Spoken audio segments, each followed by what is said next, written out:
Assalamualaikum sahabat UMV, kembali lagi dengan konten inspiratif dan menarik dari Al-Quran Braille Official. Dengan subscribe, like, komen, dan share konten inspiratif dari Al-Quran Braille Official, sahabat telah ikut berkontribusi dalam program pemberantasan buta huruf Al-Quran Braille. Mari kita simak video berikut ini. Assalamualaikum warahmatullahi wabarakatuh. Alhamdulillahirrahmanirrahim. Ibu-ibu sekalian, bagaimana kabarnya hari ini? Alhamdulillah sehat. Alhamdulillah kita bisa bertemu kembali di kajian di Masjid Al-Irsyad Kota Baru Parahyangan. Alhamdulillah Allah senantiasa memberikan kita kesehatan. Sebelum mengaji, saya mohon izin untuk mengucapkan terima kasih kepada seluruh jamaah Kota Baru Parahyangan yang senantiasa berkontribusi dalam program wakaf Al-Quran Braille. Alhamdulillah bulan ini kami telah mendistribusikan 100 set Al-Quran Braille untuk 100 teman-teman tunanetra di seluruh Indonesia, meliputi Jawa Tengah, Bekasi, Kendari, kemudian Bangka Belitung, Jakarta, Bandung. Alhamdulillah atas partisipasi dan kontribusi jamaah di sini, kami telah mendistribusikan 100 set Al-Quran Braille di bulan ini. Alhamdulillah, karena wakaf Al-Quran ini adalah salah satu bentuk rasa syukur kita semua atas penglihatan yang Allah berikan.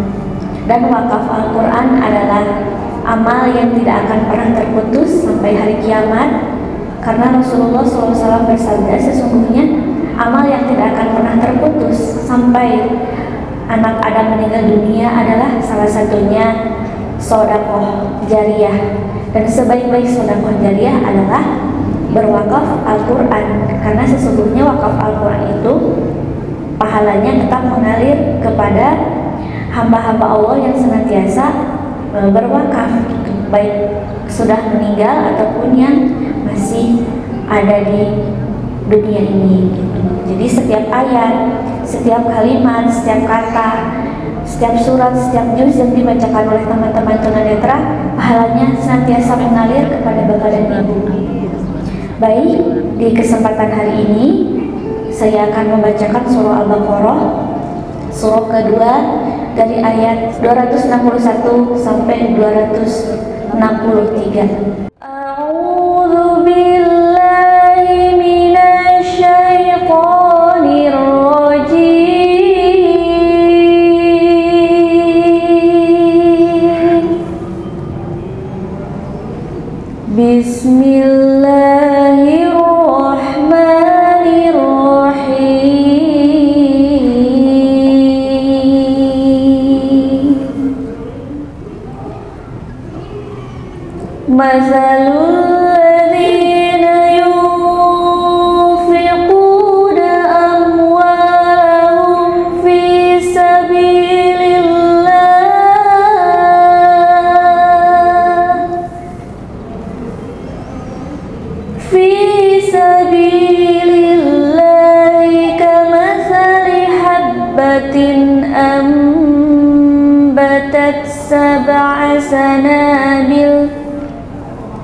أنبتت سبع سنابل في كل سنبلة 100 حبة والله يضاعف لمن يشاء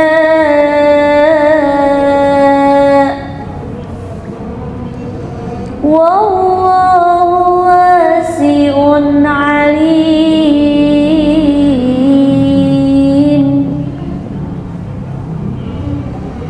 الذين ينفقون أموالهم في سبيل الله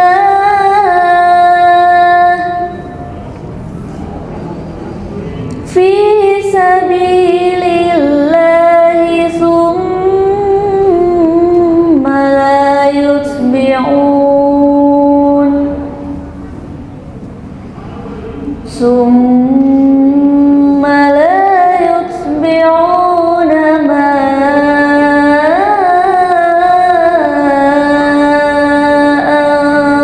أنفقوا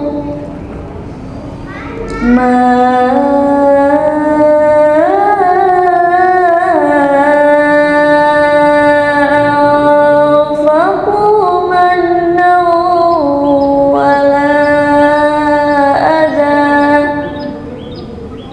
لهم أجرهم عند ربهم ولا خوف عليهم ولا هم يحزنون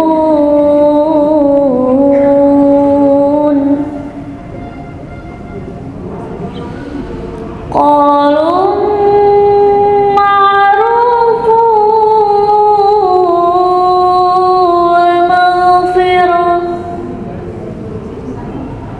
ومغفرة خير من صدقة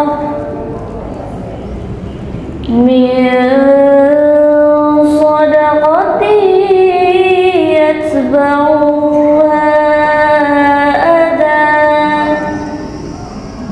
والله غني حليم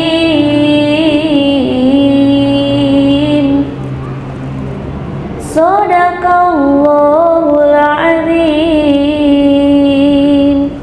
Akan melanjutkan pembahasan tentang persiapan menyambut bulan suci Ramadan, bulan yang sangat dirindukan oleh umat Islam, bulan yang sangat dinanti-nanti oleh hamba-hamba Allah yang bertakwa.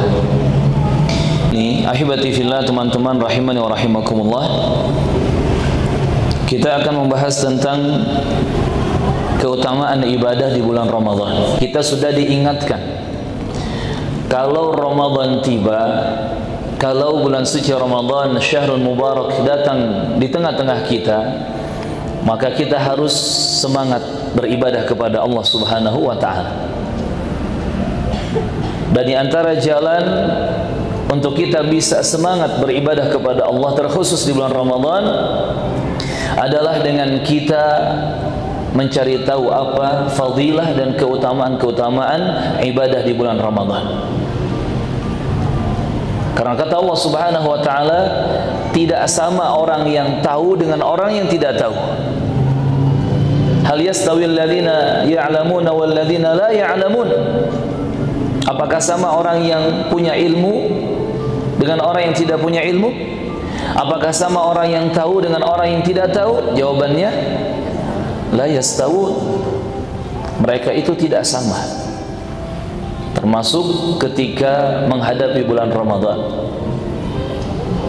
Beda keadaan dan beda kondisi orang yang tahu keutamaan ibadah di bulan Ramadan dengan orang yang tidak tahu, apalagi tidak mau tahu tentang keutamaan beribadah di bulan Ramadan. Adapun orang yang sudah mencari tahu, kemudian dia tahu, dia faham dengan ilmu yang benar tentang keutamaan-keutamaan beribadah di bulan Ramadan, maka Ramadan akan terasa spesial. Ramadan akan betul-betul dirasa istimewa. Dia akan merasakan manis dan lezatnya ibadah kepada Allah selama Ramadan. Tidak hampa, tidak kosong, tidak begitu saja, tidak sama saja dengan bulan-bulan yang lain, tetapi dia merasakan sesuatu yang istimewa. Secara umum, ahibati fillah, kaum muslimin dan muslimat, teman-teman rahimani wa rahimakumullah, bisa kita simpulkan beberapa persiapan untuk memasuki Ramadan. Secara umum, para ulama mengingatkan paling tidak ada 7 poin yang jangan sampai kita lupakan dalam mempersiapkan diri untuk memasuki bulan suci Ramadan, syahrun mubarak. Apa saja 7 poin tersebut? Yang pertama, persiapkan doa. Bahkan kalau kita melihat para sahabat Nabi, para tabi'in, para tabi'ut tabi'in, as-salafus salih, orang-orang yang saleh di zaman dahulu, mereka itu berdoa kepada Allah Azza wa Jal selama 6 bulan, 6 ashhur, 6 bulan sebelum Ramadan berdoa kepada Allah minta dipertemukan dengan Ramadan. Jadi bukan hanya mulai di bulan Rajab atau Sya'ban, tapi 6 bulan sebelum Ramadan, 6 bulan lamanya mereka berdoa kepada Allah agar dimudahkan bisa bertemu dengan bulan suci Ramadan. Tidak hanya pertemuan dengan Ramadan, kita pun berdoa kepada Allah agar diberi hidayah, bimbingan, diberi rahmat dan pertolongan untuk kita siap menghadapi Ramadan itu dalam keadaan siap lahir dan siap batinnya. Kan Ramadan ini perjuangannya 1 bulan full, yang betul-betul kita harus isi dengan ibadah kepada Allah Azza wa Jalla, tentunya ibadah yang disyariatkan. Tidak hanya butuh iman, ilmu dan amal, tetapi juga kita butuh hal-hal yang menyokong itu semua, termasuk materi dan finansial. Maka berdoa kepada Allah Subhanahu wa taala, perbanyak doa agar kita dimudahkan bertemu dengan Ramadan, memanfaatkan Ramadan dengan maksimal sampai kita keluar dari Ramadan dalam keadaan kita menjadi hamba-hamba yang menang insyaallah taala. Dan ingat, doa itu langsung dipanjatkan kepada Allah Azza wa Jalla. Dan yang paling afdal kita berdoa kepada Allah dalam kondisi kita memiliki kesucian. Jaga wudu, menghadap kiblat, angkat 2 tangan kita. Awali dengan memuji Allah Subhanahu wa taala, alhamdulillah, tahmid, bersalawat kepada Nabi Muhammad sallallahu alaihi wasallam dan seterusnya. Berdoa agar Ramadan kali ini lebih spesial daripada Ramadan-Ramadan yang sebelumnya. Poin yang kedua, setelah doa kita harus mempersiapkan as-sa'adah, kegembiraan. Kita harus gembira jemaah dengan hadirnya Ramadan di tengah-tengah kita. Dan itu yang dicontohkan oleh Rasulullah dan para sahabatnya radhiyallahu anhum. Nabi mengatakan kepada para sahabat, "Atakum syahru Ramadan, syahrun mubarak." Telah datang di tengah-tengah kalian bulan Ramadan, bulan yang diberkahi, bulan yang penuh dengan keberkahan. Nabi mengucapkan kalimat ini mengingatkan kepada para sahabat dalam rangka juga bergembira. Alhamdulillah, Ramadan telah tiba di tengah-tengah kita, Ramadan yang penuh dengan keberkahan. Alhamdulillah. Maka harus kita bergembira, wajib kita bergembira. Dan kegembiraan ini semoga dicatat menjadi ibadah di sisi Allah yang berhak mendapatkan pahala. Memang tidak ada keutamaan khusus kalau kita bergembira dengan datangnya Ramadan. Namun secara umum kita berharap pahala di situ. Karena ada sebagian riwayat yang tersebar, katanya siapa yang bergembira dengan hadirnya Ramadan bla bla bla, maka dia akan diharamkan dari neraka. Memang ini luar biasa keutamaannya dan kita pun mengharapkan hal seperti itu. Namun ternyata riwayat hadisnya tidak benar. Riwayat hadisnya lemah bahkan palsu. Maka kita hanya bisa berharap dan meminta kepada Allah Subhanahu wa taala semoga kegembiraan kita ini tercatat sebagai amal yang berhak diberi pahala. Allahumma amin. Bagaimana kita tidak gembira jemaah? Sedangkan Ramadan itu 1 bulan full dipenuhi dengan maghfirah, ampunan Allah, dipenuhi dengan rahmat kasih sayang Allah, dipenuhi dengan barakah keberkahan dari Allah, dan itu full 1 bulan penuh. Tidak hanya itu, Nabi juga menginformasikan selama Ramadan pintu-pintu surga dibukakan, pintu-pintu neraka ditutup rapat, dikunci, bahkan dedengkot-dedengkot setan diikat, dibelenggu. Maka tidak ada alasan kita untuk tidak bergembira dengan hadirnya Ramadan, syahrun mubarak. Poin yang ketiga, jangan lupakan tekad yang kuat di dalam hati kita. Niat dan azam itu harus betul-betul tertanam dalam hati kita yang paling dalam. Niat, azam, tekad sama saja. Kita harus menjaga niat yang benar, tekad yang kuat, azam yang dalam. Untuk apa? Agar bisa memanfaatkan Ramadan semaksimal mungkin. Sesuatu itu kalau tidak diawali dengan niat, maka tidak akan terlaksana.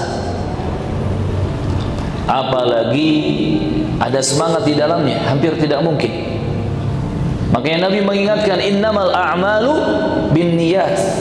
Amal-amal itu tergantung niatnya. Nah, ibu-ibu kalau masuk Ramadan niatnya apa? Gembiranya gembira karena apa? Alhamdulillah Ustaz, biasanya kalau Ramadan itu omset bertambah. Omset apa ini? Omset bisnis Ustaz. Kalau omset pahala itu bagus. Pahala baca Quran, pahala salat tarawih, pahala puasa, pahala jaga lisan, pahala jaga mata dan telinga, pahala ibadah, omset pahalanya bertambah. Itu tujuan kita. Tapi kan pahala juga banyak jadi pahili. Pahili jeung omset bisnis. Iya, jadi merasa senang gembira, wah nanti pasti orderan banyak nih. Bahkan tidak sedikit para pebisnis itu di bulan Sya'ban ini mereka mulai mengumpulkan banyak bahan baku, memenuhi gudang-gudangnya dan seterusnya. Padahal urusan-urusan rezeki dunia itu hanya bonus, jangan dijadikan target. Maka perbaiki niat. Niat saya di bulan Ramadan ini betul-betul ingin beribadah kepada Allah Subhanahu wa ta'ala. Coba ingat-ingat di bulan-bulan Ramadan di tahun-tahun yang lalu. Mungkin dalam satu bulan 30 hari yang fokus ibadahnya cuma 3 hari. Bahkan ada yang 1 hari. Bahkan ada yang hampir tidak ada 1 hari pun dia fokus ibadah selama Ramadan. Kenapa tidak dijadikan pelajaran? Kenapa tidak diperbaiki? Maka ini niat perbaiki terlebih dahulu dan tanamkan azam yang kuat. Saya harus betul-betul berkualitas di bulan Ramadan kali ini. Yang keempat, jangan lupakan taubat. Perbanyak taubat kepada Allah Subhanahu wa ta'ala. At-Tawwab, Al-Ghafur, Ar-Rahman, Ar-Rahim. Taubat. Dan segera dari sekarang, jangan nunggu nanti malam pertama Ramadan. Dari sekarang perbanyak taubat kepada Allah Subhanahu wa ta'ala. Perbanyak istighfar, minta ampun kepada Allah Azza wa Jalla. Alangkah indahnya ketika kita masuk di bulan Ramadan, ternyata Allah sudah mengampuni dosa-dosa kita yang kemarin-kemarin. Allahu Akbar. Perbanyak taubat. Kalau punya dosa besar, segera bersuci, sholat 2 rakaat, lakukan sholat taubat, dan setelah itu istighfar kepada Allah Azza wa Jalla.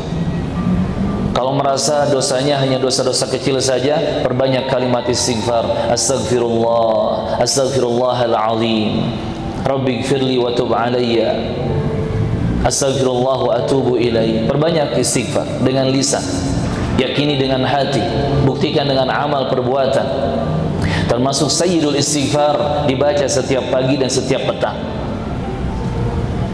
Perbaiki kualitas taubat kita kepada Allah Azza wa Jalla sebelum berjumpa dengan Ramadan. Yang kelima, persiapkan ilmu fiqih yang berkaitan dengan kegiatan selama Ramadan. Ini sudah kita bahas ya di pertemuan-pertemuan sebelumnya. Ada fikih saum, fikih puasa Ramadan, pelajari. Ada fikih qiyam, salat tarawihnya, salat malamnya selama Ramadan, pelajari. Ada fikih zakat fitri, ada fikih wanita haid, wanita nifas berkaitan dengan bulan Ramadan, pelajari. Semua ilmu fikih yang berkaitan dengan aktivitas dan ibadah selama Ramadan, persiapkan. Karena begitu masuk di malam pertama Ramadan, itu sudah bukan waktunya untuk bertanya lagi, Ustadz ini gimana, Ustadz itu apa hukumnya. Bukan untuk bertanya lagi ketika itu, tetapi untuk mengamalkan. Maka ibu-ibu, bapak-bapak, jamaah rahimakumullah, kalau masih banyak pertanyaan, masih ada nih 20 hari lebih, silakan banyak bertanya kepada ahlinya. Yang kalau bisa buka kitab sendiri, alhamdulillah, buka tuh kitab, buka tuh buku. Apalagi di zaman sekarang, media, internet itu dimudahkan. Yang penting referensinya bisa dipertanggungjawabkan. Persiapkan ilmu berkaitan dengan fikih selama kita beraktivitas di bulan Ramadan. Jangan sampai kita masuk Ramadan kita masih bodoh, naudzubillah. Karena khawatir orang yang bodoh tidak tahu ilmu, walaupun dia semangat beribadah, ternyata amalannya keliru. Maka persiapkan ilmu fikihnya. Yang keenam, jangan lupakan target. Jangan lupakan target. Maka dibuat schedule selama Ramadan, targetnya apa? Kalau baca Quran, targetnya apa baca Quran? Khatam. Jangan cuma khatam sekali. Kalau bisa berkali-kali. Para ulama ada yang selama Ramadan khatamnya 15 kali. Bahkan ada yang khatamnya 30 kali. Ada. Makanya kita ketika bisa khatam 1 kali, jangan kemudian merasa puas dan bangga. Begitu baca minal jinnati wan nas, alhamdulillah, ngarenghap heula. Ternyata ngarenghapnya satahuneun. Allahu Akbar. Ramadan beres, ya sudah beres, mushafnya ditutup. Kapan dibuka lagi? Ramadan tahun depan. Astagfirullah. Saya punya salah satu guru ketika di Riyadh sana, Saudi Arabia. Usia beliau ketika itu sudah di 70 tahunan. Itu di tahun 2010 terakhir. Sekarang beliau sudah wafat rahimahullah ta'ala di akhir tahun kemarin. Rahimahullah rahmatan wasi'ah. Beliau adalah Syekh Saleh Al-Ghusn hafidhahullah ta'ala. Saya tidak akan melupakan beliau karena jasa beliau begitu banyak. Tidak hanya ilmu yang beliau berikan kepada kami, tetapi juga pertolongan dan bantuan secara finansial banyak beliau berikan kepada kami. Jazahullahu khairan. Beliau walaupun sudah pensiun dari pengadilan agama, beliau tetap semangat menjaga Al-Quran. Walaupun beliau sudah pensiun sebagai mufti pemberi fatwa secara resmi di pengadilan, beliau tetap semangat untuk menjawab pertanyaan-pertanyaan para jamaah yang menghubungi beliau. Beliau punya kebiasaan 2 pekan sekali itu selesai khatam baca Quran, murojaah hafalan tanpa melihat mushaf, mengandalkan hafalan. Usia sudah 70 tahun lebih ketika itu. Saya bisa tahu karena saya ditugaskan menemani beliau ba'da subuh, waktu duha, ba'da duhur, dan ba'da maghrib. Itu harus ada menemani beliau untuk murojaah setoran hafalan Quran.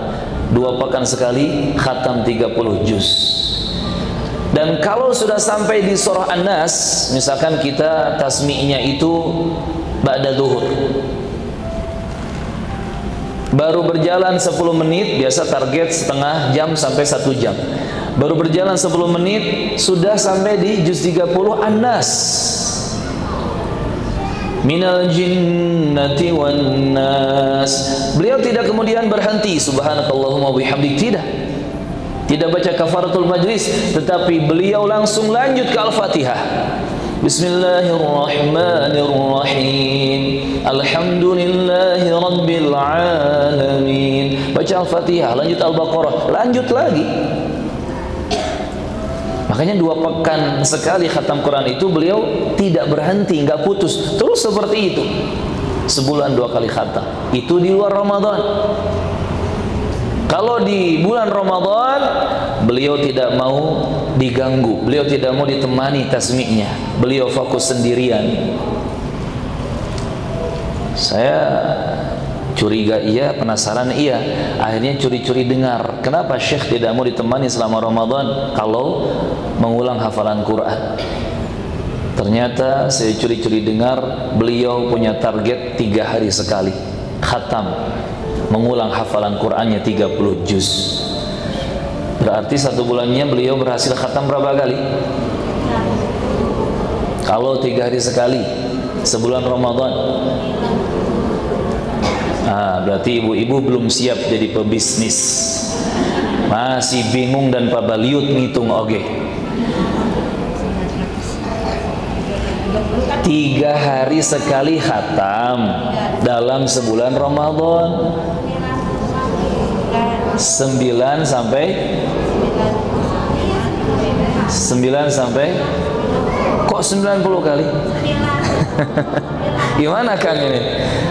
Nanti makanya harus manggil guru matematika nih sebelum kajian.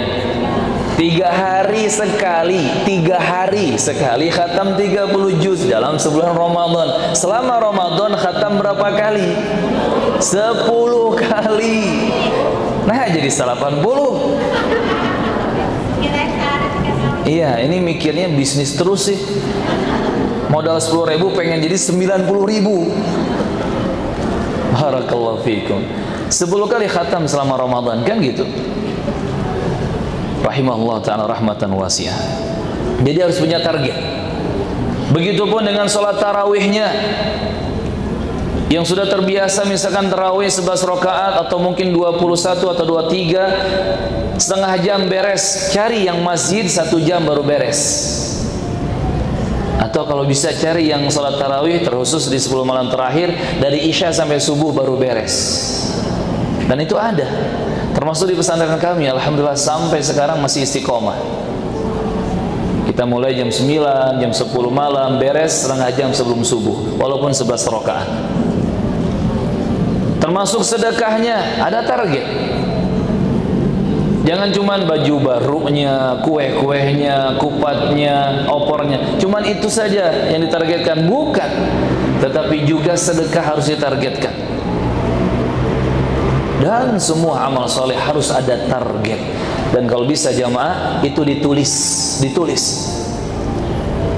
Kalau bisa mah didesain sebagus mungkin, print, tempel di pintu, di tembok rumah, di mobil, tempel tuh di kamar. Target Ramadan 1444 Hijriah kali ini bla bla bla bla bla bla. Harus punya target. Yang andai sebelum kita selesai mencapai target itu, Allah izinkan atau Allah takdirkan kita wafat, pahala tidak akan kemana, karena sudah ada niat. Barakallahu fikum. Yang ketujuh, jangan lupa untuk membersihkan hati, agar hati ini bersih dari kotoran-kotorannya. Begitupun dengan amal, bersihkan amal-amal kita agar bersih dari dosa-dosa, agar bersih dari penghalang-penghalang diterimanya amal di sisi Allah tabaraka wa ta'ala. Riyanya dihilangkan, hasad dengkinya dihilangkan, gibahnya dihilangkan, semua penyakit bersihkan dari diri kita. Penyakit lisan dibersihkan, penyakit hati dibersihkan, penyakit amal juga dibersihkan. Jadilah hamba yang ikhlas, betul-betul semuanya ikhlas karena Allah Azza wa Jalla. Jadilah hamba yang betul-betul ittiba'us sunnah, ikut ajaran Rasulullah sallallahu alaihi wasallam. Bersihkan hati, bersihkan lisan, bersihkan semua amal kita. Itu minimal 7 poin yang harus kita jadikan persiapan bekal untuk memasuki bulan Ramadan. Kemudian kita masuk kepada pembahasan yang lain, teman-teman rahimani wa rahimakumullah. Keutamaan bulan Ramadan itu juga berkaitan dengan keutamaan ibadah di bulan Ramadan. Artinya kalau kita ingin tahu keutamaan ibadah di bulan Ramadan, jangan lupakan keutamaan Ramadan secara umum. Dan kalau kita bahas keutamaan bulan Ramadan, itu sangat banyak. Dan nanti kalau kita lihat, kalau kita ketahui dan kita pelajari poin per poinnya, maka betul-betul kita akan merasa takjub. Ramadan itu betul-betul ajaib, betul-betul amazing, luar biasa. Jadi kalau ada buku misalkan membahas tentang keajaiban Ramadan dengan judul The Miracle of Ramadan, itu sangat bagus. Karena pembahasan tentang keajaiban Ramadan ini tidak akan pernah habis. Ahibati fillah rahimani wa rahimakumullah. Kita sebutkan apa saja fadilah atau fadail, keutamaan-keutamaan dari bulan suci Ramadan, syahrun mubarak. Yang pertama, Ramadan adalah bulan yang dipenuhi dengan keberkahan. Makanya namanya syahrun mubarak. Itu yang pas, itu yang tepat dengan kalimat dari Nabi Muhammad sallallahu alaihi wasallam. Ramadan itu Ramadan mubarak atau syahrun mubarak, bukan Ramadan karim. Walaupun secara makna mungkin ya sah-sah saja, Ramadan karim, Ramadan yang mulia, tapi karim itu lebih pas disandingkan kepada Allah Azza wa Jalla. Allahu Karim, Allah yang maha mulia, karena Allah yang memberikan kemuliaan. Adapun Ramadan punya istilah sendiri, yaitu Ramadan mubarak, yang dipenuhi dengan keberkahan. Sebagaimana hadis yang tadi kita sudah sebutkan,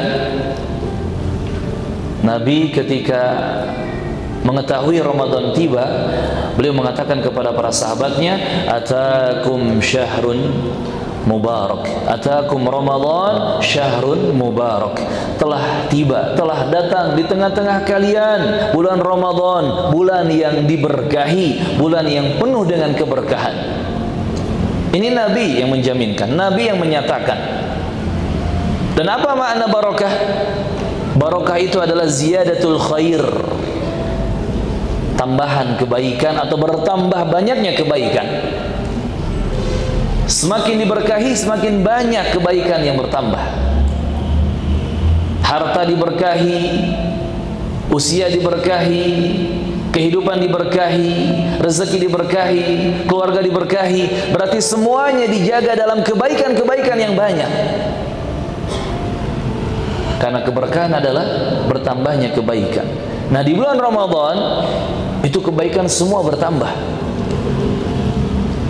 Jangankan perkara ukhrawi, perkara ibadah, bahkan urusan dunia pun realitanya jelas nanti di bulan Ramadan. Semua bertambah.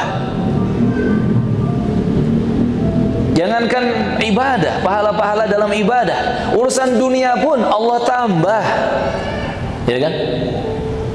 Makanya ada istilah gaji 13.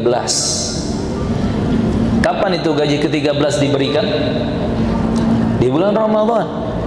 Lihat betapa spesialnya Ramadan. Bulan Juni. Bulan Juni. Ya, nanti Ramadan mungkin. Kalau Juni mungkin sudah telat, Bu. Iya. Biasanya Ramadan kok mayoritas yang memberikan gaji 13.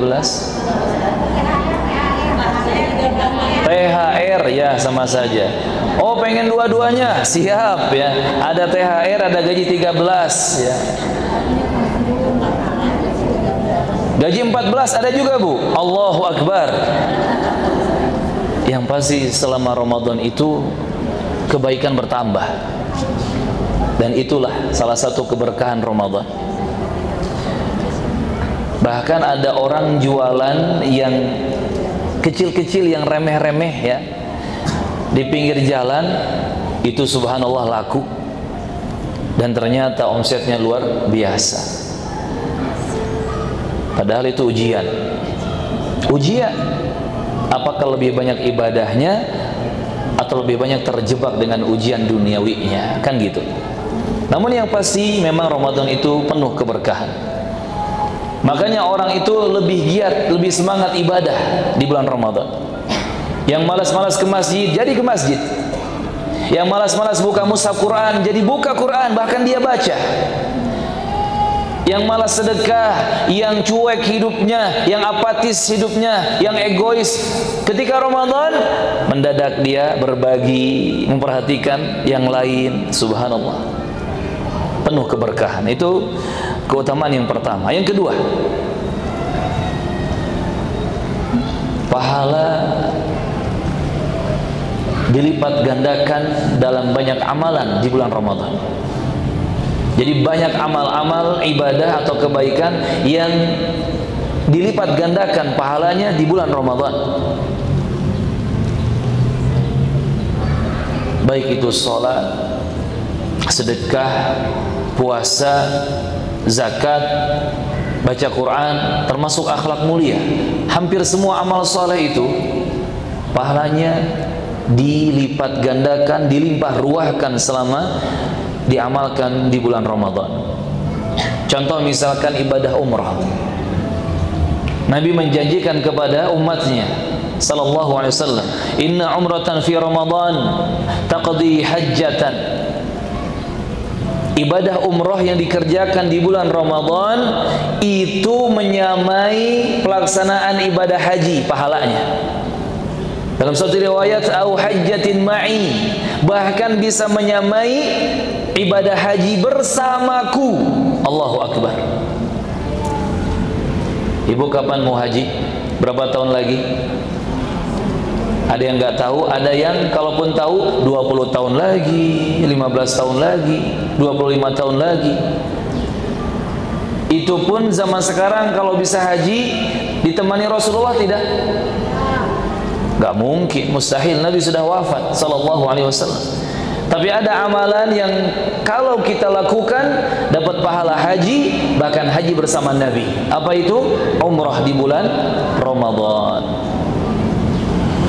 Maka subhanallah, alangkah indahnya ketika ibu-ibu nabung atau mungkin dagang dan punya targetan pengen umrah di bulan Ramadan. Luar biasa.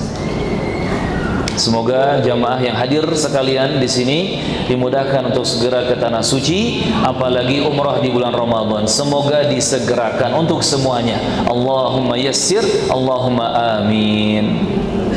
Tapi tak cukup ku amin kade. Kudu nabung, kudu nabung. Persiapkan ya.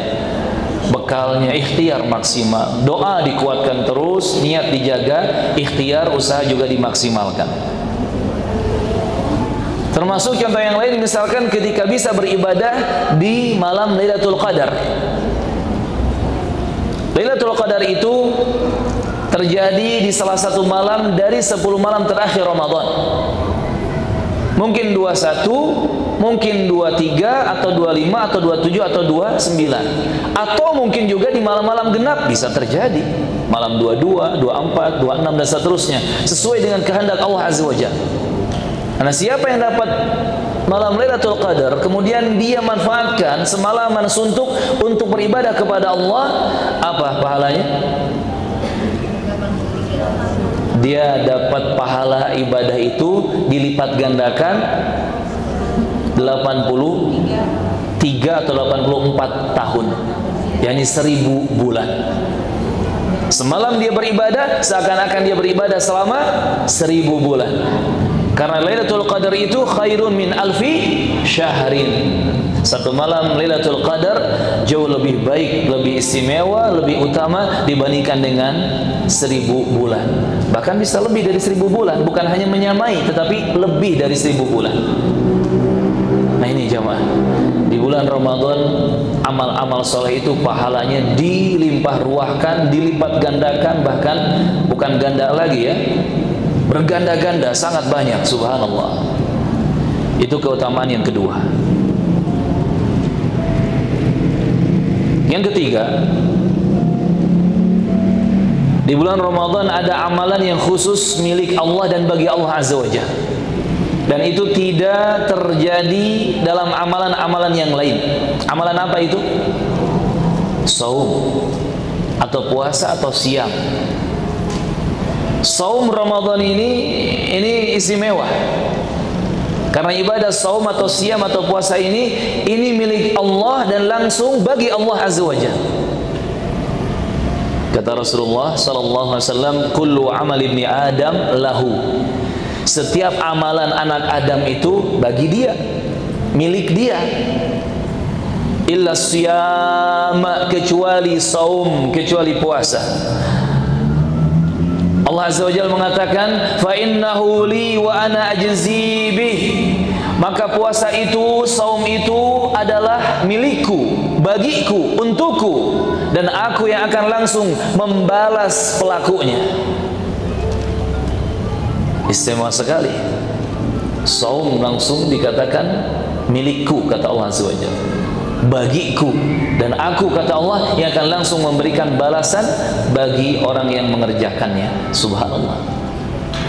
Maka rugi orang yang masuk Ramadan tetapi tidak memperjuangkan puasa. Bahkan kalau dia sengaja meninggalkan puasa Ramadan padahal tidak ada udzur syar'i yang membolehkan dia tidak berpuasa, dia terancam dosa, bahkan dosanya dosa besar.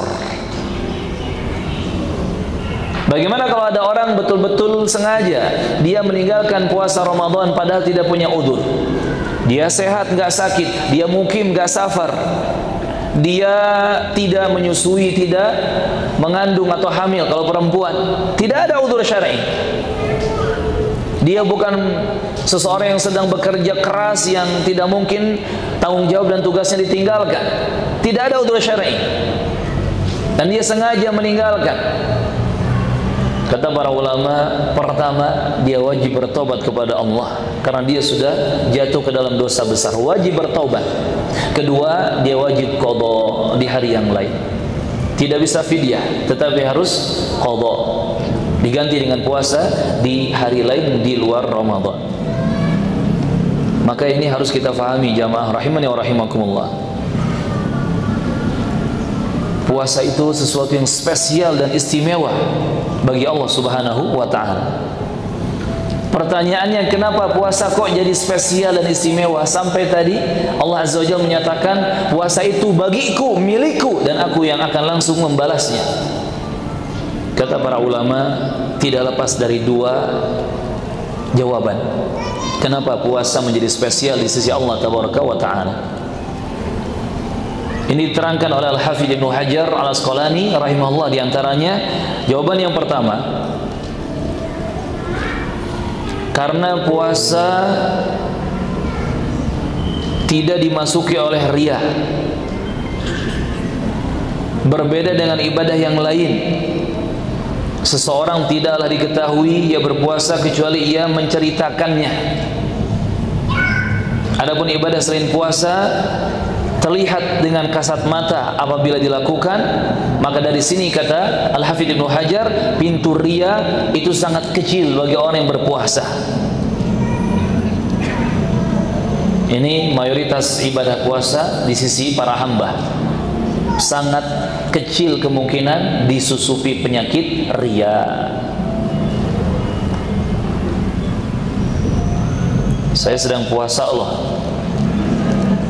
mungkin dia bisa riya dengan itu, tetapi bisa jadi dia bohong juga, bisa jadi dia sedang tidak berpuasa, dan seterusnya. Itu pendapat yang pertama, kecil kemungkinan disusupi riya. Yang kedua, kata Al-Hafidz Ibnu Hajar, karena pahala puasa itu tidak terbatas. Pahala puasa tidak terbatas. Karena tadi Allah menyatakan, wa ana ajzilah, aku yang akan membalasnya. Artinya Allah siapkan pahala tanpa batasan. Allahu Akbar. Kemudian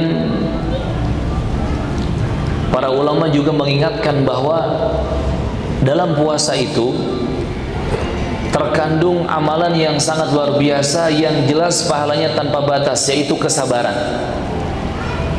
Karena amal sabar ini kan pahalanya tanpa batas. Silakan buka Az-Zumar ayat 10. Az-Zumar ayat ke-10. Allah Subhanahu wa taala berfirman, "Innama yuwaffas sabiruna ajrahum bighairi hisab." Sesungguhnya ditunaikan, diberikan pahala untuk orang-orang yang bersabar itu oleh Allah Azza wa Jalla bighairi hisab, tanpa batasan. Tanpa batasan. Apa bahasa kerennya? Unlimited. Unlimited. Unlimited atau unlimited? Tidnama ulah dibaca, Bu, ya. Unlimited. Tak terbatas. Itulah kesabaran. Dan ternyata kesabaran ini ada dalam puasa. Ketika menahan haus, gak minum, sabar gak? Hah? Sabar gak? Sabar. Ketika menahan lapar, gak makan, sabar gak? Sabar. Ketika menahan syahwat, sabar gak? Harus sabar. Termasuk ketika ada ujian, diganggu orang, dibikin emosi, aya nu pika keheuleuh gitu ya, kan harus sabar. Maka orang yang berpuasa pahalanya tak terbatas. Karena tadi di dalam puasa juga ada amal sabar, subhanallah. Keutamaan yang keempat, di bulan Ramadan terdapat banyak amal-amal yang menjadi penggugur dosa. Ini mungkin nanti kita bahas ya, subpoinnya tersendiri. Namun secara umum fahami bahwa di bulan Ramadan itu banyak amalan yang akan menggugurkan dosa-dosa kita. Mulai dari puasa Ramadannya, qiyam Ramadan, salat tarawihnya, dan yang lain-lainnya. Dan ini tidak terjadi di bulan-bulan yang lain kecuali di bulan Ramadan. Banyak amalan yang kalau dikerjakan di bulan Ramadan itu menjadi salah satu sebab takfirud dzunub, digugurkannya dosa-dosa kita. Ini keutamaan Ramadan yang keempat. Mudah-mudahan nanti sebelum berakhir bisa kita bahas ya subpoinnya apa saja amal-amalnya. Karena minimal 5 amalan mah ada tuh. Yang kelima, jamaah rahimakumullah, keutamaan Ramadan yang lain adalah orang yang betul-betul puasa di bulan Ramadan, dia harus atau dia akan masuk ke dalam surga itu lewat pintu yang spesial. Ada salah satu pintu dari 8 pintu surga, yang satu pintu itu hanya bisa dilewati oleh orang yang rajin puasa atau oleh wanita atau istri yang salihah. Karena kan istri salihah itu bebas, dia masuk surga dari pintu mana saja, kata Rasulullah. Yang penting dia menjaga salat wajib 5 waktu, menjaga puasa Ramadan 1 bulan, kemudian menjaga kehormatan diri dan kemaluannya, dan taat kepada suami dalam perkara yang baik, yang ma'ruf. Maka wanita yang salihah seperti ini, istri salihah ini, dipersilakan masuk ke surga min ayyi abwabil jannati syi'ti, kata Rasulullah. Silakan masuk ke surga engkau wahai wanita salihah dari pintu surga mana saja yang engkau inginkan, termasuk dari babur rayyan, bisa. Pintu spesial bernama Rayyan. Itulah pintu yang sebetulnya dikhususkan untuk ahli saum, orang yang rajin puasa. Kata Rasulullah sallallahu alaihi wasallam, fil jannati thamaniyatu abwab, di surga itu ada 8 pintu. Ingat jangan ketukar. Pintu surga ada berapa? Ada 8, thamaniyatu abwab. Pintu neraka ada berapa? Ada 7, sab'atu abwab, masya Allah. Jangan ketukar. Pernah saya bertanya kepada jamaah, pintu neraka ada berapa? Ada 8 Ustaz. Terus saya tanya lagi, pintu surga ada berapa? Ada 7 Ustaz. Saya tanya lagi, antum mau masuk pintu yang mana? Yang 8 apa yang 7? Dia jawab, yang 7. Kemudian kita buka ilmunya, ternyata antum pengen masuk neraka. Nah ini, makanya jangan ketukar, hati-hati. Kata Rasulullah, di surga itu ada 8 pintu. Fiha babun yusamma ar-rayyan. Salah satu pintunya dari 8 itu ada pintu yang dinamai ar-rayyan, babur rayyan, pintu ar-rayyan. La yadkhuluhu illa as-saimun. Yang tidak bisa dimasuki pintu itu kecuali oleh orang-orang yang ahli saum, rajin berpuasa. Pintu apa namanya? Ar-rayyan. Yang tidak punya amalan puasa tidak mungkin lewat pintu situ. Subhanallah, spesial. Dan kita di bulan Ramadan puasanya 1 bulan. Bahkan ibu-ibu ya, teteh-teteh, neng-neng yang terputus Ramadannya karena haid atau menstruasi, misalkan 5 hari, 7 hari atau 8 hari, itu wajib diqadha di luar Ramadan, tetap harus disempurnakan 1 bulan puasa Ramadan. Maka dengan ini dengan amalan puasa ini. Orang yang betul-betul memanfaatkan Ramadan, dia berhak masuk surga lewat Babur Rayyan, pintu yang spesial itu. Keutamaan yang keenam, jamaah rahimakumullah. Selama Ramadan itu abwabul jannah, pintu-pintu surga dibukakan, abwabun nar, pintu-pintu neraka itu dikunci, ditutup rapat. Dan ini hanya terjadi selama Ramadan. Di Rajab belum, di Sya'ban belum. Hanya terjadinya di bulan Ramadan. Idza dakhala Ramadan, kata Rasulullah, apabila bulan Ramadan telah datang, futihat abwabul jannah, dibukakan tuh pintu-pintu surga, wa ghulliqat abwabu jahannam, dan dikunci, ditutup rapat pintu-pintu neraka jahannam. Termasuk hadis yang tadi kita ulang-ulang di awal, atakum Ramadan syahrun mubarak, di tengah-tengah kalian telah datang bulan Ramadan, bulan yang diberkahi, penuh keberkahan. Lanjutannya kata Rasulullah, selama Ramadan pintu-pintu surga dibukakan, pintu-pintu neraka ditutup rapat, dikunci. Allahu Akbar. Tidak hanya itu,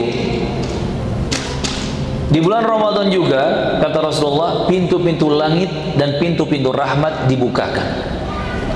Dalam hadis yang lain, Nabi menyebutkan, idza dakhala syahrul Ramadan, kalau bulan Ramadan sudah masuk, sudah tiba, abwabus sama, futihat abwabus sama, maka dibukakan pintu-pintu langit, wa ghulliqat abwabu jahannam, dan dikunci pintu-pintu neraka jahannam. Dalam riwayat yang lain Nabi menyebutkan, idza kana Ramadan, kalau Ramadan sudah datang, futihat abwabur rahmah, pintu-pintu rahmat dibukakan, wa ghuliqat abwabu jahannam, dan dikunci pintu-pintu neraka jahannam. Jadi bisa kita simpulkan dari hadis-hadis yang sahih ini, selama Ramadan malam pertama sampai akhirnya, Ramadan hari pertama sampai ke 29 atau 30, itu selama Ramadan full 1 bulan, pintu-pintu surga dibukakan, pintu-pintu langit dibukakan, pintu-pintu rahmat kasih sayang Allah juga dibukakan. Coba kurang apa lagi? Begitu luar biasa Ramadan. Pintu-pintu surga dibukakan, maka kita punya kesempatan yang besar untuk masuk ke surga Allah Azza wa Jalla. Pintu-pintu langit dibukakan, maka kita punya kesempatan besar agar doa-doa kita dikabulkan, diijabah oleh Allah Azza wa Jalla. Pintu-pintu rahmat dibukakan, kita punya kesempatan besar agar kita mendapatkan kasih sayang Allah Tabaraka wa Ta'ala dalam urusan dunia apalagi akhirat. Dan tidak hanya itu, berbarengan dengan dibukakannya pintu-pintu surga, dibukakannya pintu-pintu langit, dibukakannya pintu-pintu rahmat Allah, berbarengan dengan itu pintu-pintu neraka ditutup. Artinya apa? Kita ini dipersulit untuk masuk neraka. Makanya aneh kalau di bulan Ramadan kita sebagai manusia, sebagai hamba Allah sudah dipersulit masuk neraka, tapi masih ada yang berusaha ngebuka tuh gembok pintu neraka. Na'udzubillah. Sudah mana kita ini, subhanallah, dalam kondisi yang luar biasa, dipermudah mendekati surga, dipersulit masuk neraka. Tapi masih ada orang-orang yang di bulan Ramadan seakan-akan dia berusaha ambil palu gitu ya, terus mau merusak gembok pintu neraka yang sudah terkunci. Dengan apa? Dengan dosa-dosa dan maksiat. Memang dedengkot setan itu selama Ramadan sufidat, dibelenggu, diikat. Tapi setan-setan yang kerocok-kerocoknya masih banyak. Termasuk setan-setan dari kalangan manusia masih banyak yang bungkelekan. Tahu bungkelekan, Bu? Gentayangan masih banyak. Iya, karena kan setan itu minal jinnati wan nas, dari jin ada, dari manusia juga ada. Maka rugi orang yang berada di bulan Ramadan, dia tidak memanfaatkan Ramadan, dia malah menyanyiakannya. Na'udzubillah. Itu keutamaan yang keberapa? Yang keenam. Selama Ramadan pintu-pintu surga dibuka, pintu-pintu langit dibuka, pintu-pintu rahmat juga dibuka, dan pintu neraka ditutup. Yang ketujuh, ini masih nyambung. Selama Ramadan setan-setan itu dibelenggu. Lanjutan hadis-hadis yang tadi, wasuffidat asyayatin, dan setan-setan dibelenggu. Tapi Ustaz, kok masih ada yang berbuat maksiat dan dosa? Masih kok ada warteg buka, Ustaz? Walaupun ditutup dari luarnya, di dalamnya istimewa. Jawabannya kata para ulama, pertama, yang dibelenggu diikat selama Ramadan adalah tadi, dedengkot-dedengkot setan. Setan-setan yang tokohnya atau yang besar-besarnya.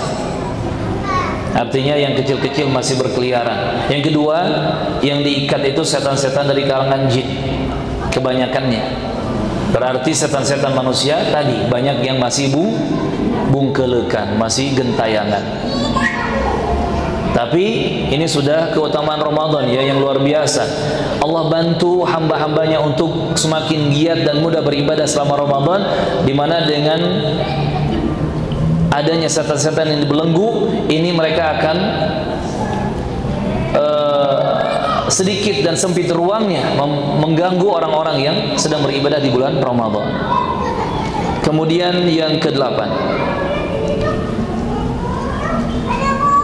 orang yang berpuasa itu mulutnya spesial. Padahal dia tidak pakai lipstik kalau ibu-ibu. Dia tidak operasi, dia tidak macam-macam lah perawatan. Tetapi dengan berpuasa di bulan Ramadan, maka mulutnya istimewa di sisi Allah Tabaraka wa Ta'ala. Di mana aroma mulutnya di sisi Allah itu lebih wangi daripada misik sekalipun, daripada minyak kasturi sekalipun. Rasulullah bersabda sallallahu alaihi wasallam, "Walladzi nafsu Muhammadin biyadihi." Demi Allah yang jiwa Muhammad ada pada tangannya, demi Allah, la khalufu famis saimi atyabu indallahi min rihil miski.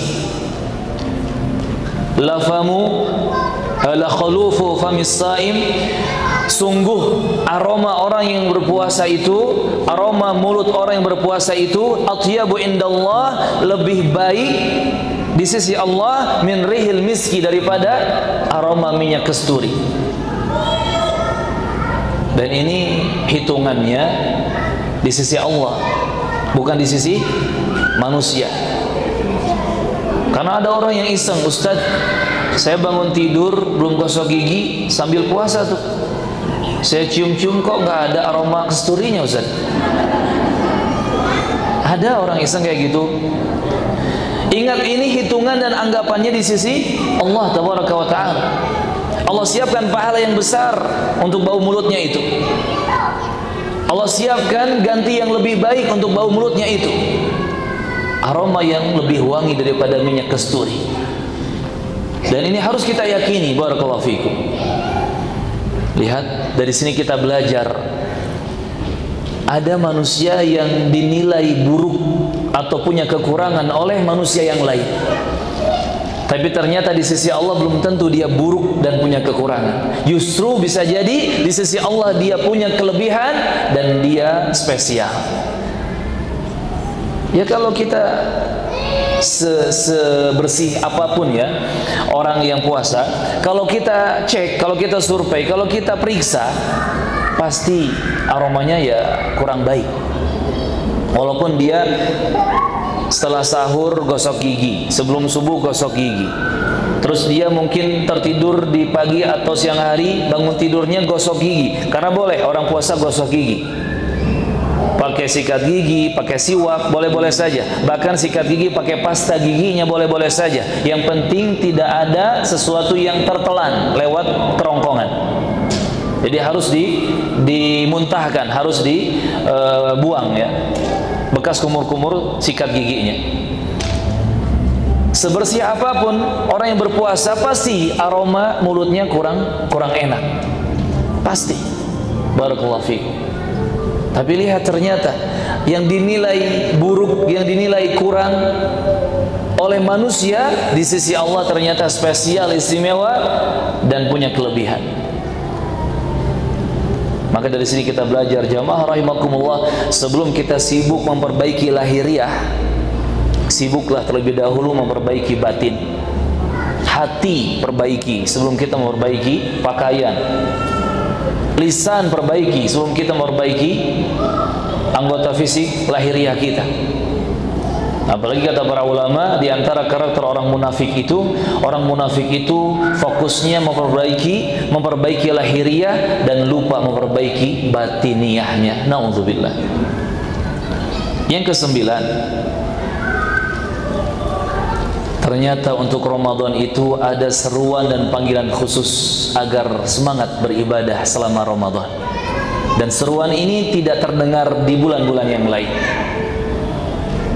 Jadi selama Ramadan ada seruan, ada panggilan khusus agar kita lebih semangat beribadah kepada Allah Azza wa Jalla, lebih semangat meninggalkan dosa dan maksiat. Dan seruan khusus ini hanya terdengar di bulan Ramadan. Nabi bersabda sallallahu alaihi wasallam, "Idza kanat awwalu lailah min Ramadan." Jika tiba waktu awal malam di bulan Ramadan, sufidat asyayatin, maka setan-setan itu diikat, dibelenggu. Wa maradatul jin, begitupun dengan dedengkot-dedengkot setan jin. Yang tokoh-tokohnya, yang kelas kakapnya, setan-setan jin juga diikat, dibelenggu. Wa ghuliqat abwabun nar, dan dikunci, ditutup pintu-pintu neraka. Falam yuftah minha babun, maka selama Ramadan tidak ada satu pintu neraka pun yang terbuka, tidak ada. Wa futihat abu jannah, dan dibukakan pintu-pintu surga. Falam yughlaq minha babun, dan selama Ramadan tidak ada satupun pintu surga yang tertutup. Wa nada munadin, nah ini kemudian ada yang menyeru, ada satu pihak yang menyeru, ya baghiyal khair aqbil, wahai orang yang mencari kebaikan, ayo semangatlah, terus maju, teruskan perjuangan. Disemangati, dikasih support. Wa ya baghiyasy syarr aqsir, wahai yang mencari keburukan, berhentilah, diam kamu. Subhanallah. Seruan ini, panggilan istimewa ini hanya ada di bulan Ramadan. Para pelaku dan pencari kebenaran, para pelaku dan pencari kebaikan dipanggil, ayo lebih semangat lagi, ayo kalian didukung, ayo teruskan perjuangan. Dan para pencari serta pelaku kebatilan, para pencari dan pelaku keburukan justru dikecam, disuruh berhenti, dicela, dihina. Ini kata Rasulullah sallallahu alaihi wasallam, ada penyeru khusus selama Ramadan. Ya baghiyal khair aqbil, ya baghiyasy syarr aqsir. Wahai pencari kebaikan, ayo terus semangat, semangat. Wahai pencari keburukan, berhentilah, stop, jangan diteruskan. Dan ini tidak terjadi kecuali di bulan Ramadan. Subhanallah. Makanya orang yang betul-betul giat ibadah di bulan Ramadan, memperbaiki kualitas lahir dan batinnya selama Ramadan, dia termasuk orang yang dipanggil tadi. Tapi kalau dia menyanyiakan Ramadan, berarti dia termasuk yang dimarahi karena dia tidak berusaha beribadah di bulan Ramadan. Na'udzubillah. Yang ke-10. Yang ke-10, dan ini mungkin poin terakhir yang kita sebutkan dari keutamaan Ramadan, tetapi ini bukan batasan ya, masih banyak keutamaan yang lain. Namun semoga 10 poin ini bisa mewakili agar kita semakin lebih semangat untuk menyambut Ramadan dan memanfaatkan Ramadan dengan maksimal insyaallah ta'ala. Poin yang ke-10 dari keutamaan Ramadan adalah terbuka lebar kesempatan untuk merdeka atau bebas dari api neraka. Banyak kesempatan atau ada kesempatan yang besar untuk kita terbebas dan merdeka dari api neraka. Bahkan kesempatan itu ada di setiap malam selama Ramadan. Enggak cuman 10 malam pertama, enggak cuman 10 malam terakhir Ramadan, tetapi selama Ramadan di setiap malamnya. Kata Rasulullah sallallahu alaihi wasallam, "Walillahi 'utaqa'u minan nar." Dan selama Ramadan Allah itu memiliki hamba-hamba yang dimerdekakan olehnya dari azab neraka. Wa dzalika fi kulli lailatin, dan itu terjadi di setiap malam sepanjang Ramadan. Andai jamaah rahimakumullah kita tidak termasuk hamba yang dimerdekakan, dibebaskan dari neraka di malam pertama Ramadan, kejar kesempatan di malam keduanya. Enggak juga di malam kedua, kejar kesempatan di malam ketiga. Terus seperti itu sampai bertemu dengan malam yang kesekian belasnya, atau mungkin yang kesekian puluhnya, 21, 22, 23, sampai malam yang ke-29. Itu paling terakhir. Karena malam ke-30 itu kadang muncul, kadang tidak, kan gitu. Kalau habis malam-malam Ramadan sampai malam ke-29 kita sia-siakan, apalagi sampai malam ke-30 kita sia-siakan, maka tidak ada kesempatan yang lain untuk mengejar kemerdekaan dari neraka itu. Nauzubillah. Ini luar biasa ya. Setiap malam ada hamba-hamba Allah yang Allah merdekakan, Allah bebaskan dari azab neraka. Dan semoga kita bersama keluarga tercinta termasuk ke dalam golongan tersebut. Allahumma amin. Allahumma astajib ya Rabb. Maka ingat, sepanjang bulan Ramadan itu dipenuhi dengan maghfirah, ampunan Allah, rahmat kasih sayang Allah, barokah, keberkahan dan kebaikan dari Allah. Termasuk sepanjang Ramadan di setiap malamnya dipenuhi dengan pembebasan dari azab neraka untuk hamba-hamba pilihan. Maka kalau ada keterangan Ramadan itu sepertiganya ampunan, sepertiganya rahmat, sepertiganya pembebasan dari neraka, itu kurang pas. Memang ada riwayatnya tetapi lemah, tidak sahih. Karena yang benar full satu Ramadan, sepanjang dan selama Ramadan itu dipenuhi dengan semua kebaikan tadi. Dipenuhi dengan maghfirah, ampunan Allah, dipenuhi dengan rahmat kasih sayang Allah, dipenuhi dengan barokah, keberkahan dari Allah Azza wa Jalla. Bahkan sepanjang Ramadan di setiap malamnya Allah Subhanahu wa taala membebaskan hamba-hamba pilihan dari neraka. Dan hati-hati jamaah rahimakumullah dari ancaman doa buruk malaikat Jibril alaihissalam yang diaminkan oleh Rasulullah Muhammad sallallahu alaihi wasallam. Apa itu? Ada 3 golongan yang didoakan keburukan oleh Jibril dan diaminkan oleh Nabi Muhammad sallallahu alaihi wasallam. Lihat, yang berdoa adalah malaikat termulia, malaikat yang paling istimewa. Dan yang mengaminkan doanya adalah manusia termulia, manusia yang paling istimewa. Jadi ketika itu tiba-tiba Rasulullah di atas mimbarnya mengucapkan amin sebanyak 3 kali. Amin. Ada jeda waktu, amin lagi yang kedua. Ada jeda waktu, amin lagi yang ketiga. Para sahabat bingung, kenapa? Karena doanya Jibril ini tidak terdengar oleh para sahabat, hanya didengar oleh Rasulullah. Maka Nabi menerangkan, tadi Jibril berdoa dan aku mengaminkannya. Yang pertama, Jibril mendoakan siapa yang dia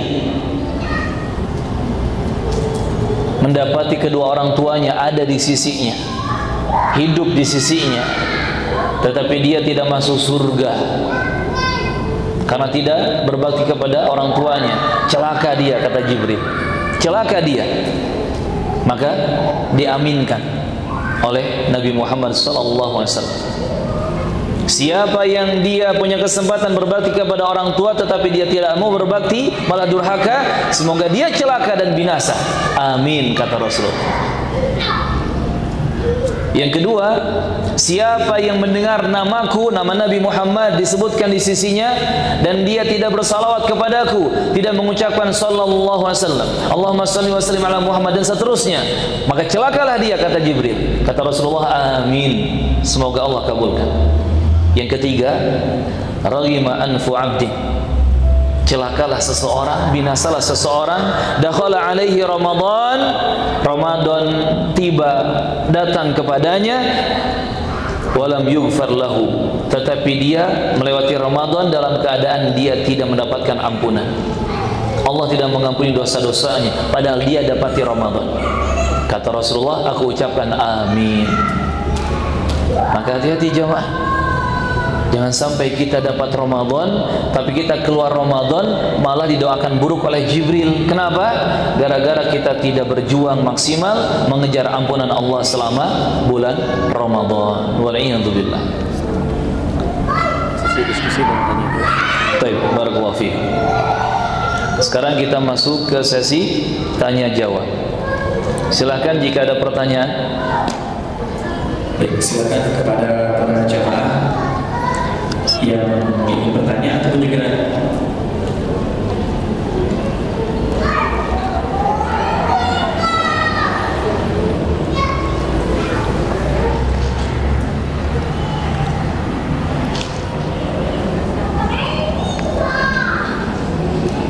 kepada para jamaah ikhwan, ada yang bertanya dari ikhwan dulu?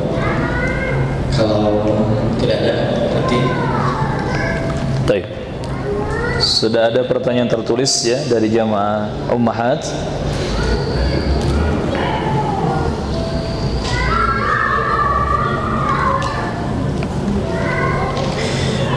Pertama pertanyaannya, di bulan Ramadan banyak yang jualan. Sangat banyak ya, bukan banyak lagi, sangat banyak. Apakah sama mendapat pahala walaupun tidak bisa tarawih dan tadarrus? Apakah Allah mengampuni kepada orang yang tidak pernah membayar hutang puasa? Dua pertanyaan berarti. Pertama, dia sibuk jualan sampai enggak sholat tarawih, sampai enggak tadarus baca Quran. Kira-kira dapat pahalanya enggak? Ya enggak dapat. Kok bisa-bisanya dia sibuk jualan, enggak tarawih, tapi pengen pahala tarawih? Ini gimana konsep berpikirnya? Kalau dia pengen sholat tarawih itu, dia rasakan pahalanya, berarti dia harus sholat tarawih. Kalau dia pengen baca Quran itu, dia rasakan nikmatnya, lezatnya dan pahalanya, maka dia harus baca Quran. Bukan sibuk jualan. Mungkin muncul pertanyaan, Ustaz, apakah jualannya berpahala? Apakah jualannya berpahala selama Ramadan? Bisa berpahala, bisa jadi dosa. Tergantung niat dan tujuan. Tergantung niat dan tujuan serta keadaan. Kalau tujuannya untuk bisa buka puasa dengan yang halal, makan sahur dengan yang halal, lebaran dengan bekal yang halal, dan tidak melupakan dia, tidak melalaikan dia dari ibadah-ibadah di bulan Ramadan, itu berpahala. Berpahala. Tapi kalau memanfaatkan momentum Ramadan mumpang-mempeng gitu ya, dihabiskan Ramadan untuk betul-betul jualan. Kan ini omsetnya bisa 5-10 kali lipat katanya. Targetnya udah nggak kepikiran lagi untuk makan sahur, untuk buka puasa atau iftar, untuk lebaran dengan yang halal. Lebih dari itu bahkan targetnya. Pengen bangun rumah, pengen ini dan itu, mumpung Ramadan. Bahkan dia lalai tadi, nggak salat tarawih, nggak baca Quran, bahkan sedekah pun lupa. Bahkan na'udzubillah mungkin tidak sedikit yang puasanya pun lupa. Jelas ini berdosa jualannya. Barakallahu fikum. Jadi saran kami, silahkan lakukan jualan di bulan Ramadan sewajarnya. Target tujuannya jelas untuk akhirat juga, dan jangan sampai melalaikan dari ibadah. Jadi dibagi waktunya, kapan waktu jualan, kapan waktu dagang, kapan waktu ibadah. Kalau sampai lupa tarawih, sampai lupa puasa, sampai lupa baca Quran, wah itu mah tentu ingat. Ya barakallahu fikum. Apakah Allah mengampuni orang yang tidak pernah membayar hutang puasa? Tidak akan diampuni dia, karena itu dosa besar. Kecuali dia bertobat kepada Allah dan dia qadha, dia bayar hutang puasanya. Kalaupun dia keburu mati, ahli warisnya, keluarganya yang masih hidup wajib mengqadha puasa Ramadan yang belum terbayar. Sampai seperti itu kata Rasulullah sallallahu alaihi wasallam. Jadi jangan disepelekan ya dosa meninggalkan puasa Ramadan itu. Bagaimana menjalankan salat tarawih itu yang 23 atau yang 11? Dan kalau tarawihnya dinantikan sampai tengah malam karena sibuk, boleh tidak? Barakallahu fikum. 11 rakaat itu sesuai dengan contohan Rasulullah dan juga istri-istri Nabi dan para sahabat secara mayoritas. Salat tarawih 23 rakaat itu sesuai dengan sunnah Umar bin Khattab atau sebagian sahabat yang lain. Artinya tidak perlu diributkan 11 rakaatnya atau 23 rakaatnya. Tinggal teman-teman pengen ikut sunnah Rasulullah atau sunnah Umar, gitu aja. Kalau pengen ikut sunnah Rasulullah dan mayoritas para sahabat radhiyallahu anhum, maka kejar yang 11 rakaat. Tapi yang mengejar 23 rakaat juga jangan disalahkan. Sah dan boleh. Kenapa dulu Rasulullah, Abu Bakar itu mengerjakan sholat tarawih itu dan para sahabat yang lain 11 rakaat? Karena 11 rakaat bacaannya panjang-panjang. Di zaman Umar mulai dirubah jadi 23 rakaat. Kenapa?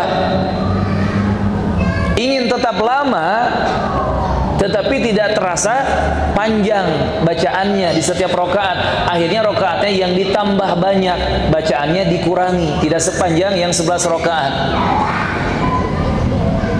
Jadi kalau mau dibandingkan kualitasnya, usahakan yang 11 rakaat 1 jam baru selesai, yang 23 rakaat juga 1 jam baru selesai.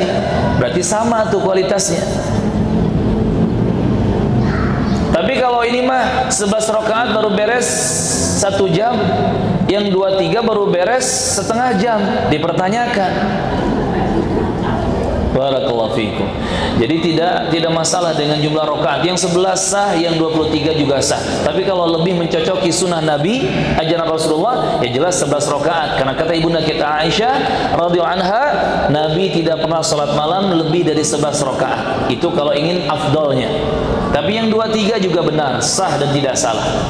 Yang salah adalah yang tidak ikut salat tarawih. 11 hente, 23 komo hente. Itu yang salah. Barakallahu fikum.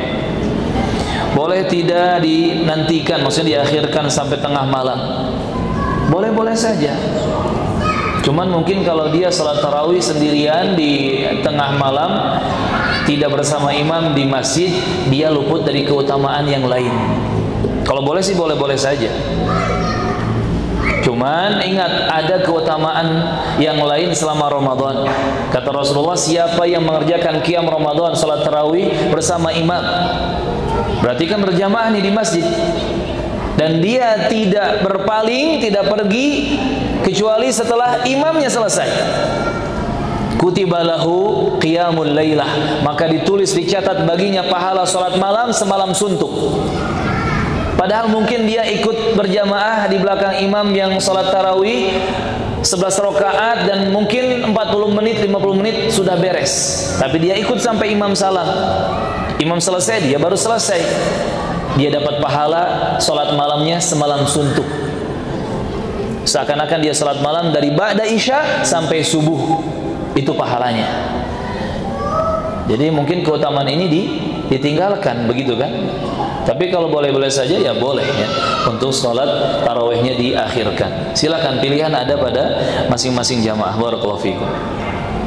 Bagaimana dengan orang lain atau tetangga yang berkomentar negatif ketika sering pergi ngaji?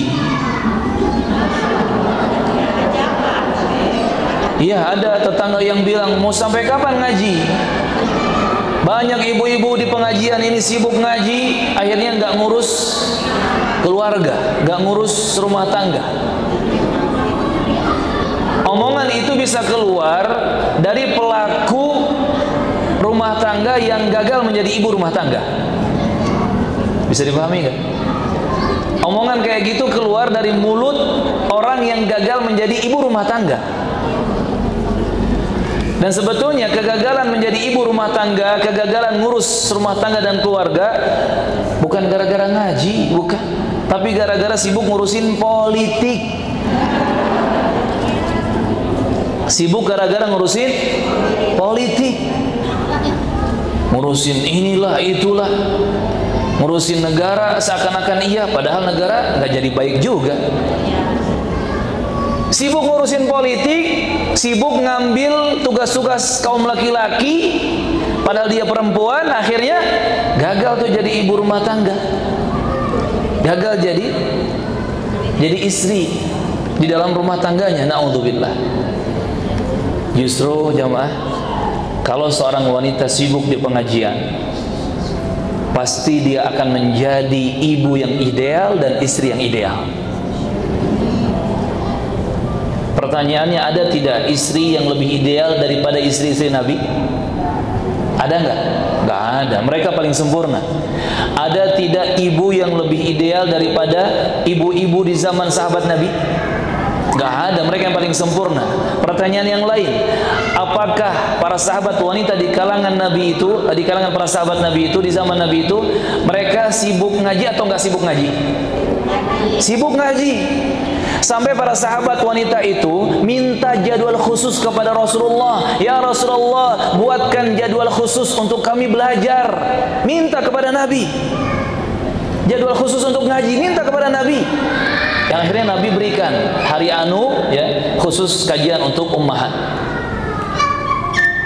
Dan sesibuk-sibuknya ummahat, para wanita muslimah di pengajian, apa ada yang setiap hari 24 jam duduk di pengajian? Hah? Dari 24 jam, paling lama kajian dalam sehari berapa jam, jemaah? 2 jam itu pun sudah protes ya tulangnya. Tulangnya, bukan mulutnya. Tulangnya sudah protes, aduh pegel, kan gitu. 24 jam dikurangi 2 jam, sisa berapa? 22 jam masih sisa. Kemudian dikatakan, wah kamu berlebihan ngaji ini. Berlebihan di mananya? Justru kita ngaji ini harus kita perjuangkan sampai kita mati. Kata Imam Ahmad rahimahullah, belajar itu minal mahdi ilal lahdi. Dari mulai kita di buayan ibu kita masih kecil sampai masuk liang lahat, liang kubur, terus belajar agama. Jadi kalau ada yang nanya, sampai kapan ibu-ibu mau pengajian terus? Apa jawabannya? Sampai mati. Masa kalah sama yang ngurusin politik sampai mati? Ngaji sampai mati. Barakallahu fikum. Jadi komentar negatif itu nggak perlu didengar. Kalaupun masuk telinga, keluarkan lagi lewat telinga. Kalau susah keluar lewat telinga, lewat hidung masih bisa. Ya, komentar itu buang. Kata Imam Syafi'i rahimahullah, ridho manusia itu sesuatu yang mustahil dicapai. Mustahil. Senangnya orang sama kita, sukanya orang sama kita, mustahil terjadi. Tapi ridho Allah kepada kita itu sesuatu yang tidak bisa kita tinggalkan. Fa'adrik ma la yutrak watruk ma la yudrak. Maka kejar sesuatu yang tidak boleh ditinggalkan, yaitu ridho Allah, dan tinggalkan yang tidak mungkin tercapai, yaitu ridho manusia. Ngapain mikirin komentar netizen, jemaah? Sibuk sekarang, fokus kita mengambil amal soleh, melakukan hal yang positif. Jangan dengarkan komentar negatif dari orang-orang yang negatif. Ada pepatah mengatakan, anjing menggonggong, kafilah berlalu. Kafilah ini kan rombongan, dagang ya, beraktivitas positif. Udah lewat-lewat aja, anjing menggonggong biarin. Biarkan anjing-anjing itu menggonggong. Yang penting kita menjadi kafilah yang fokus dengan tujuan kita, insya Allah. Kalau mengaji melalui aplikasi Al-Quran di HP, sama pahalanya dengan membaca di mushaf Al-Quran, atau lebih afdol mana? Beda pahalanya. Lebih afdol, lebih besar, lebih jelas pahalanya kita baca Quran langsung dari mushaf Al-Quran. Dari namanya saja sudah beda, jamaah. Belum lagi ujiannya lebih banyak kalau kita baca Quran di handphone. Tujuan awalnya pengen buka handphone, buka mushaf. Begitu buka handphone, layar diklik, notifikasi banyak. Ada promo ini, iklan itu, ada informasi WA group, ada media sosial ini dan itu. Akhirnya apa? Nggak ada baca Qurannya, sibuk main handphone. Maka jelas berbeda. Apa betul kalau membaca Al-Quran di handphone tidak usah punya wudu? Mau di handphone ataupun mushaf yang asli, mushaf Quran, pendapat yang kuat tidak wajib punya wudu, tidak wajib. Tetapi sunnat muakkadah sangat dianjurkan, sunnat sangat ditegaskan punya wudu. Afdalnya punya wudu, lebih utamanya punya wudu, tetapi tidak sampai wajib. Barakallahu fiikum. Kalau wudunya batal, kecuali orang yang haid, kecuali orang yang junub, maka tidak boleh langsung memegang mushaf Quran. Tangannya harus ada penghalang, pakai sarung tangan, pakai kain, ya, tidak boleh langsung memegang mushaf Quran. Wallahu a'lam. Adapun yang tidak punya wudu masih tidak jadi masalah dia baca Quran, tapi wudu dulu itu lebih utama. Ini tulisan-tulisan yang tulisan dokter ini, mohon maaf ya, saya akhirkan. Apakah mengqadha saum selain di bulan Ramadan? Apakah sama pahalanya berlipat ganda? Apakah sama pahalanya berlipat ganda? Terima kasih Pak Ustaz. Sama saja. Karena yang kita lakukan qadha itu adalah untuk membayar puasa Ramadan yang tertinggal. Pahalanya sama, keutamanya sama, tidak ada beda.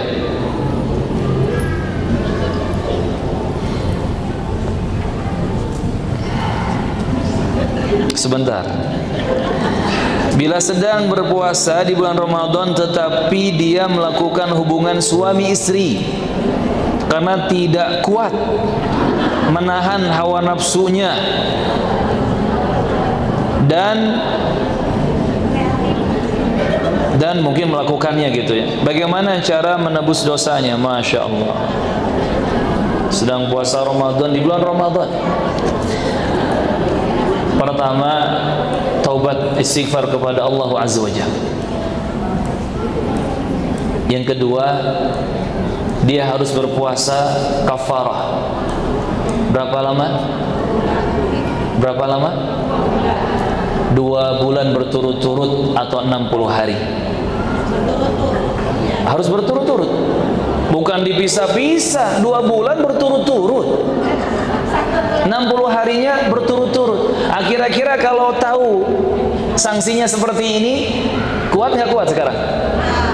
Harus kuat menahan nafsu. Milih nggak kuat atau milih puasa 60 hari berturut-turut? Itu ya, 2 bulan 60 hari berturut-turut kafarahnya. Di sana ada kafarah-kafarah yang lain, tapi saya sampaikan satu saja biar tidak jadi alasan. Khawatir nanti nggak apa-apalah ada kafarah kedua dan ketiga. Itu biarkan disembunyikan dulu ya. Agar kita berpikir 2 bulan harus puasa berturut-turut, artinya mendingan sabar kan gitu. Hati-hati ya, jangan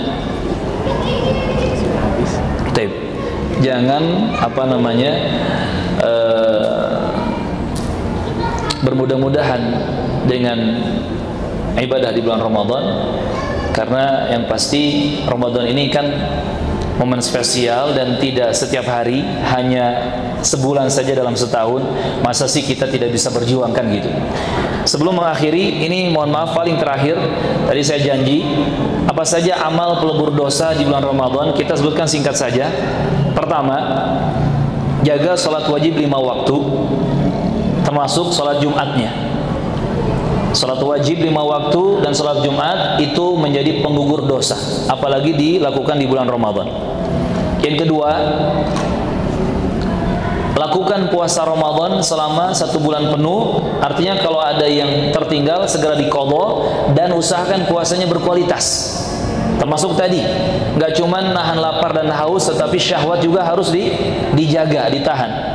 Itu yang kedua, lakukan puasa Ramadan yang berkualitas.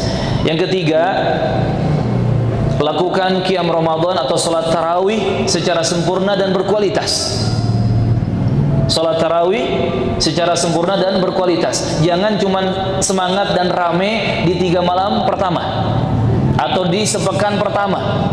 Pas malam keempat, pas malam ke-8 kalabur. Yang tadinya tarawih jadi taraweh. Yang tadinya tarawih jadi taraweh, tarasawareh. Nah, itu bahaya.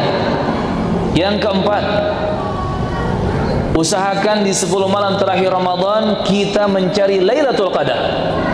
Hidupkan 10 malam terakhir Ramadan full tanpa dibedakan malam keberapanya. Pokoknya 10 malam terakhir full, 21, 22, 23, 24, 25 sampai malam terakhir 10 malam terakhir Ramadan. Hidupkan semua dari maghrib sampai subuh dengan ibadah. Karena pasti dapat Lailatul Qadar. Tapi yang pilih-pilih kemungkinan besar nggak dapat Lailatul Qadar. Ketika kita dapat Lailatul Qadar dan kita sedang memanfaatkan malamnya dengan ibadah semalaman suntuk, maka dosa kita akan digugurkan oleh Allah Azza wa Jalla. Yang terakhir, kelima, jangan lupa penunaian zakat fitri.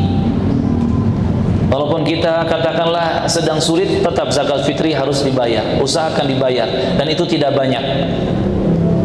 Hanya satu so' atau 4 mud, ya kurang lebih dari 2,5 liter sampai 3,5 literan lah, kurang lebih.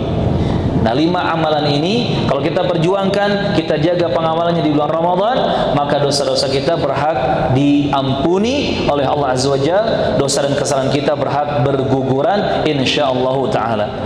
Ada 4 lembar kertas yang belum terjawab, mohon maaf. Kalau masih ada pertanyaan, nanti ibu-ibu bisa langsung bertanya ya setelah acara selesai. Silakan Akang moderator, jazakumullahu khairan. Baik, alhamdulillah, jazakumullah khair atas ilmunya dari Ustaz Imam Syuhada di kesempatan siang hari ini. Mudah-mudahan bisa kita jadi amalkan gitu ya, ketika bulan Ramadan tiba, dan mudah-mudahan ini juga bisa menjadi salah satu ikhtiar kita untuk meramaikan bulan suci Ramadan nanti. Terakhir, Ustaz mohon izin sekaligus penutup dan juga doa Ustaz. Ya, pada akhirnya kita berharap, berdoa, meminta hanya kepada Allah Subhanahu wa taala. Allahumma barik lana fi Rajab wa Sya'ban. Ya Allah, berikan keberkahan kepada kami di bulan Rajab dan Sya'ban ini. Allahumma balighna Ramadan, Allahumma balighna Ramadan, Allahumma balighna Ramadan. Ya Allah, permudahkanlah untuk kami berjumpa dengan Ramadan pada tahun ini, dan permudahkanlah untuk kami segala urusannya. Berikan kami hidayah dan pertolongan darimu ya Allah, agar kami bertemu dengan Ramadan dalam keadaan siap lahir dan juga batinnya. Allahumma rabbana atina fid dunya hasanah wa fil akhirati hasanah wa qina azabannar. Allahumma sallimna wa ghanimna fid dunya wal akhirah. Allahumma aminna fi awtanina. اللهم وفق ولاة أمورنا لما تحب وترضى. اللهم اجعل إندونيسيا آمنة مطمئنة وسائر بلاد المسلمين. اللهم اجعل إندونيسيا آمنة مطمئنة وسائر بلاد المسلمين برحمتك يا أرحم الراحمين. اللهم اغفر لنا ولوالدينا وارحمهم كما ربونا صغارا. اللهم اغفر لنا ولوالدينا وللمؤمنين والمؤمنات يوم يقوم الحساب. اللهم أجرنا من النار، اللهم أجرنا من النار، اللهم أجرنا من النار. اللهم إنا نسألك جنة الفردوس، اللهم إنا نسألك جنة الفردوس، اللهم إنا نسألك جنة الفردوس. اللهم توفنا مسلمين وألحقنا بالصالحين يا رب العالمين. وآخر دعوانا أن الحمد لله رب العالمين، والله أعلم، وصلى الله على نبينا محمد وعلى آله وأصحابه أجمعين. أما